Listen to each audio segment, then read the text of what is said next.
One of my favorite movies, American Beauty, invites us to look closer. It invites us to not equate appearances with reality, because far too often things are more complex than they seem. It wasn't until I met my wolf that "how are you" became one of the most difficult questions somebody could ask me. This next sentence is my wolf. I can't outrun it, I can't lock it up, and I surely can't let it eat me alive. In college, I was raped under the influence by someone I knew. And as many times as I choose to use that label, the label will never stop feeling like acid. This is the story of how I met my wolf. One night, I invited a coworker over to my apartment while my roommates were at a party. He brought over some alcohol, and we started drinking. We talked for about 3 hours until my roommates returned home. After my roommates went to bed, I remember feeling like something wasn't quite right. My mental state didn't equate with the amount of alcohol I had consumed. We went upstairs, and he immediately started taking off my clothes. In between non-consensual sexual encounters, I was throwing up repeatedly, and I passed out on my bathroom floor. I told him to stop, and I was ignored. And at one point he said to me, "When you invited me over here, I figured you had some needs that weren't being met." The following morning, I drove him back to his apartment. I tried to convince myself that everything that had just happened was normal. I mean, since I knew him and thought he respected me, it couldn't have been assault, right? Wrong. You know, some things did come back to me in the days after the assault, but I really don't have a clear timeline of what happened that night. And I've accepted the fact I never will. Right after it happened, I left for vacation. I thought if I could gain some physical distance from the place where it happened, I could begin to put it all behind me. But all I could think about in those 3 weeks while I was gone was getting back to my apartment and erasing all memories of the trauma. All my attempts at outrunning my wolf ended in vain. No matter how fast I ran, my wolf always caught up to me. So I went back to school and decided to change my approach. I gave up trying to outrun this wolf, and I tried to lock it up. Getting back to classes and research did help keep my mind distracted for a little bit, but I soon came to realize that locking my wolf up was only making it angrier. Pushing everything down wasn't exactly solving the problem. I started seeing the first of a few therapists shortly after that. I began showing symptoms of insomnia, PTSD, anxiety, and depression. Hoping to explore what happened to me, I went to the campus library and I checked out a stack of books on sexual assault. You know, it's hard to forget the look on the librarian's face as he noticed the trend in my checkout materials. I read book after book, website after website, advice column after advice column, searching for answers and ultimately uncovering more questions.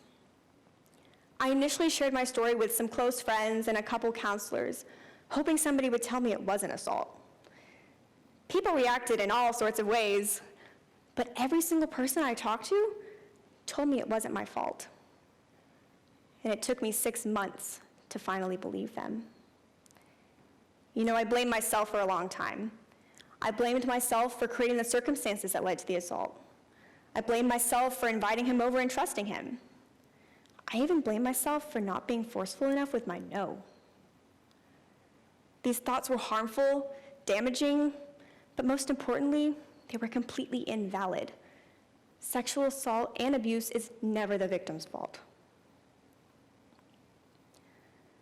I tried to break my apartment lease and lost a legal battle with my complex.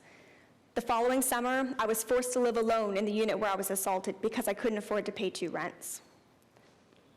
I started practicing yoga, exercising almost every day, and painting to keep myself sane.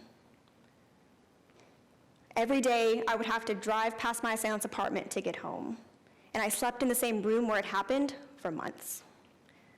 My insomnia was its worst back then because I kept dreaming of confronting my assailant. I started attending groups at the local rape crisis center, and eventually, I started seeing a new counselor on an individual basis. With her amazing support, I decided to report my rape to the university through Title IX. So for those that don't know, Title IX is a piece of federal legislation that prohibits sexual discrimination on campuses that receive federal funding. And one of its functions is to provide an alternate route for reporting sexual misconduct to a university and not to law enforcement. Claims under Title IX are held to a preponderance standard, meaning they must be believed with a 51% certainty. This is drastically different from criminal cases, where claims must be proved beyond a reasonable doubt. And this high burden of proof required in criminal court helps explain why the vast majority of rapes never result in a criminal conviction. So going into this, I knew I had no evidence because I destroyed all of it in hopes it would help me move on. The university chose to open an official investigation of my case, and statements were collected over a period of a few weeks. After a review of this investigation by the university, 2 charges were placed on my assailant, and I chose to participate fully in the following hearing. To prepare, I spent hours with my case file, and I put my classes and my research on halt. After 3 hours of questioning and testimony and 4 hours of deliberation, the panel found my assailant not responsible for both charges. During my hearing, they asked me questions like, what did you have for dinner that night? Can you please describe the size of the glass you were drinking out of? Can you give us an estimate of how many times you got sick during the encounter? In the official statement by the panel, they said that both stories were equally likely to have occurred. The panel wouldn't even look at me when the decision was read out loud. Somehow, I managed to hold back my tears until I left the room. And that night, when I went back to my apartment, I drank far more alcohol than I'm willing to admit. But after composing myself, I decided to file for an appeal. And a short time later, my appeal was denied by the Vice President's office. You know, sometimes you fight the war, and the war wins. I knew the risks associated with this appeal, but I truly felt that my assailant had shared some things in the hearing that were overlooked. And even after the appeal decision came out, I felt this great sense of peace that I hadn't felt before. For the first time, I felt ready to move forward. And it was then I knew I had taken the necessary steps for my healing. Yet through it all, I still found it hardest to talk to my family about what happened. It wasn't that I didn't think I had their support, but I just knew that this story would hurt them in a different way. Sexual assault is never easy to talk about, and it tends to make people uncomfortable. It seemed like I could never find a good time to bring this up because I was so worried about sparing their feelings. But I came to realize that avoiding these necessary conversations is only helpful in the short term. The rape completely shattered my perception of the world, and it caused me to take a long and hard look into the darkness. I had to remind myself that Title IX can and does support many survivors, and it was created with good intentions. However, in my case, the panel didn't side with me, and I was left wondering how I was supposed to process the entirety of my experience. Well, one night, I had a dream where I came across 2 wolves in the woods. When I approached them, one wolf ran away, and the other tried to attack me. I thought this was the perfect metaphor for what I was experiencing. This assault was an entity I couldn't just suppress or ignore, much like a wild animal. It had a mind of its own. Its arrival in my life was unexpected, and it did a lot of damage.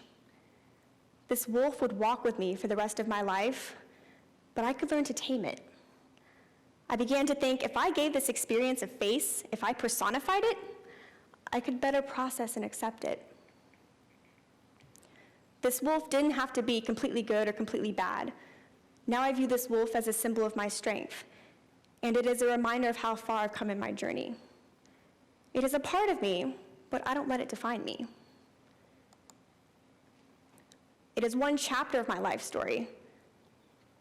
It only holds as much significance as I allow it to. The remainder of my story has yet to be written. To tame my wolf, I began practicing self-care in the form of taking on fun new hobbies and spending time with the positive and supportive people in my life. I started practicing mindfulness techniques to restore my mind and body connection. I regularly went to see my therapists, even on my bad days. But the most important step I took in taming my wolf was speaking out for myself and reporting my assault. As we keep the conversation about sexual assault going, we need to make sure we're doing everything in our power to provide a safe environment for survivors.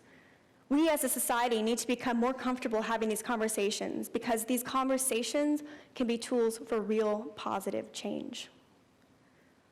Look, nobody is obligated to share their story, but everybody's obligated to listen if a story is shared.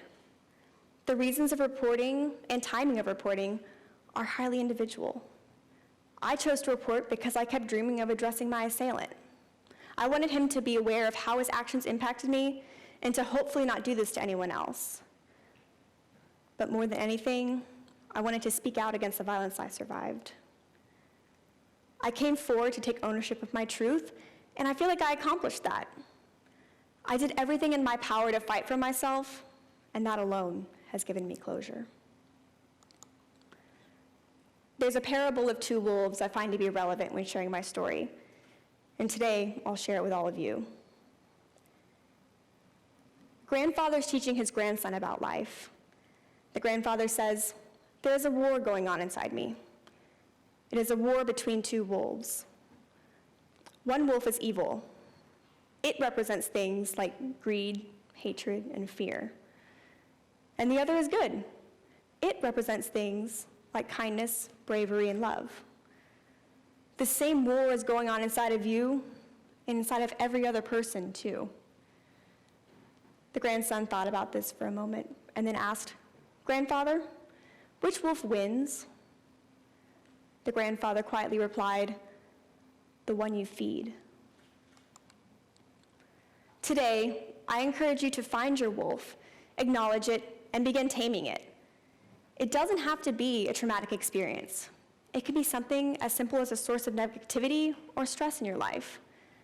But I truly believe that personifying our traumas helps us process and deal with them in a healthy way. It forces you to confront these things you normally would avoid in order to take back the power that they have over you. I remind you to always feed the good wolf of the world, because the world could always use more good. The choice to feed the good wolf is one that must be made every day. My good wolf and I are making our way in this world, and I can't wait to see where we'll journey next. Thank you.